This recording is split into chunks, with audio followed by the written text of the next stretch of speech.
Juicy tender steak stuffed with flavorful herbs. We Italians call that brujol, but the Argentinians call it matambre.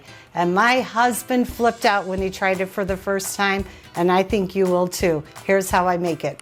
You can make this in the oven or do it right on the grill. I've got my oven set at 375 degrees, and I'm gonna show you how to butterfly a flank steak. You need a good sharp knife. This is about 2 pounds of meat. With a sawing motion, get in the center of the meat, and you can just roll it back so you can see where you're cutting. And you wanna go almost all the way through to the other side, but stop just short of it.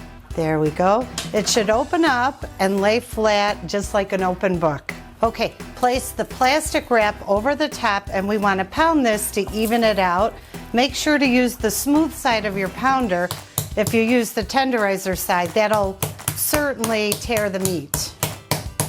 I have a ½ cup of olive oil, and to that we'll add a 1/4 cup of chopped Italian parsley, 1/4 cup of chopped cilantro, 5 minced garlic cloves, a ½ teaspoon of salt, ½ teaspoon of pepper, and a 1/4 teaspoon of your crushed red pepper, depending on how spicy you want it.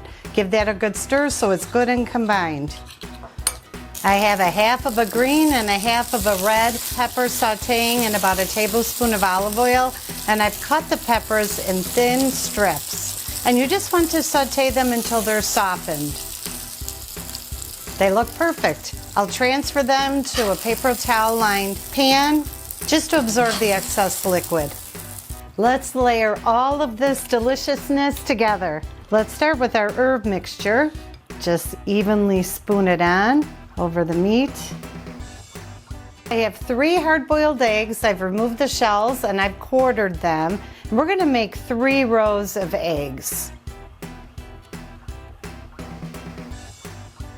Now for our sauteed peppers, let's make a row of them right alongside the eggs. So now we're going to start at the shorter end. We want this to be good and compact. Make sure that you don't lose your filling out the side, so make sure to tuck them in, keeping your roll nice and compact. Beautiful. Now I use butcher's twine to secure this all together. I have 5 pieces. I get real snug with the twine. I cut off the long tails of the twine to shorten them up a little bit.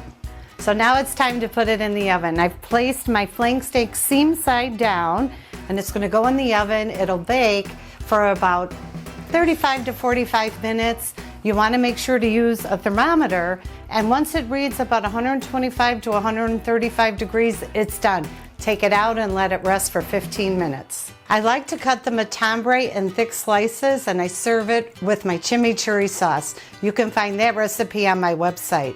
And the word matambre literally translates to mean hunger killer. That's certainly the case in my family. Enjoy.